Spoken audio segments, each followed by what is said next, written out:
بسم الله الرحمن الرحیم. قدرمنو د انګلیسي د زده کړې مینوالو، دویم سبق دی د الفابیټس یعنی د ای بی سی.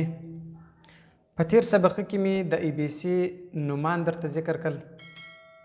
په دې سبق کې د ای بی سی आवाज درته ذکر کوو چې ای بی سی څنګه आवाज لري. نو تاسو پر دې باندې کوشش وکړئ صرف आवाज یې د ځان سره تکراروئ. بیا به په آینده کې تاسو ته ډېره وسایي چې کوم سبقان درته راځي په هغو کې به تاسو ته بیا ډېره وسایي. ا د ا आवाज دی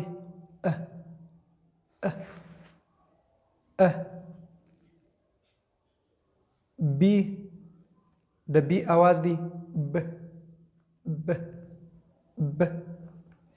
سی د سی आवाज دی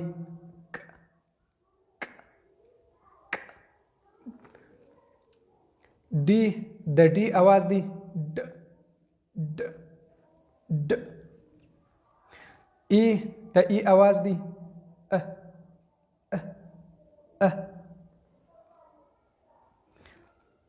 اف د اف आवाज دی ف ف ف. جی د جی आवाज دی گ گ گ گ. एच د एच आवाज دی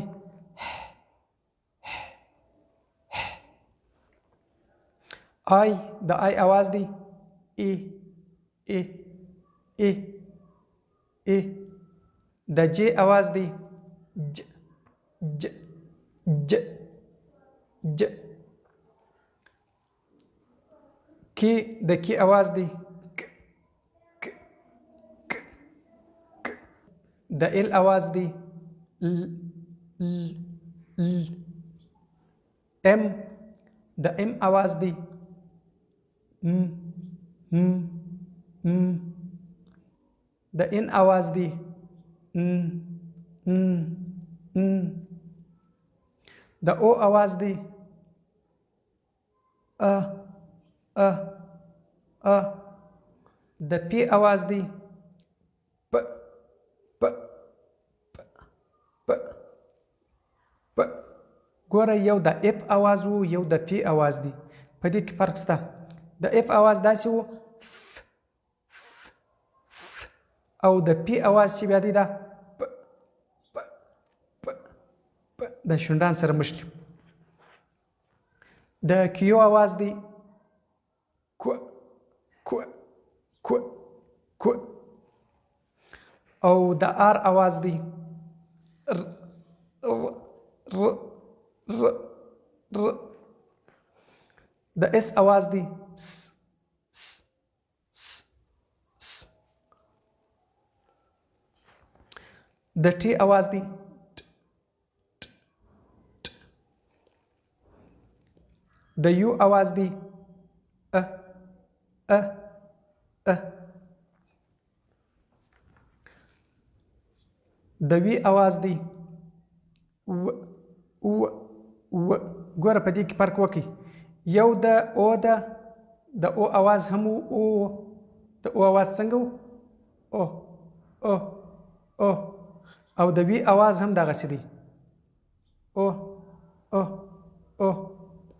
او د ډبلیو आवाज چې دی دا هم د او د وی د ډبلیو د دې درو سره आवाजونه تقریبا سره نږدې دي. ډبلیو आवाज هم او او او او او. او د ایکس आवाज چې دی کس کس کس کس. او د وای आवाज ی ی ی ی. د زد आवाज ز ز ز ز. دغه د انګلیسي 26 حروف وای چې د ټولو اوازونه مې درته وویله. دغه پر دغه ترتیب باندې تاسو زده کړئ، ان شاء الله په راتلونکي کې به بیا ډیره درته اساني وي. اوس چې کوم اوازونه ما درته وویله د هر یو مثال مې درته ویلی سو، خو په دې وجه مې پرېښوی چې ډیر ملګري داسې دي چې هغه ډیر ابتدایي کار یې دی، در اوسه پورې انګریزي یو لفظ هم نه دی ویلی. ډیر ملګري داسې شته چې هغه پر دې باندې کوشش وکړي چې صرف یوازې اوازونه زده کړي. دا ورته ډیر دی.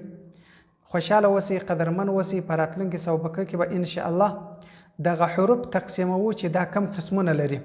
خوشحاله اوسئ. السلام علیکم ورحمت الله.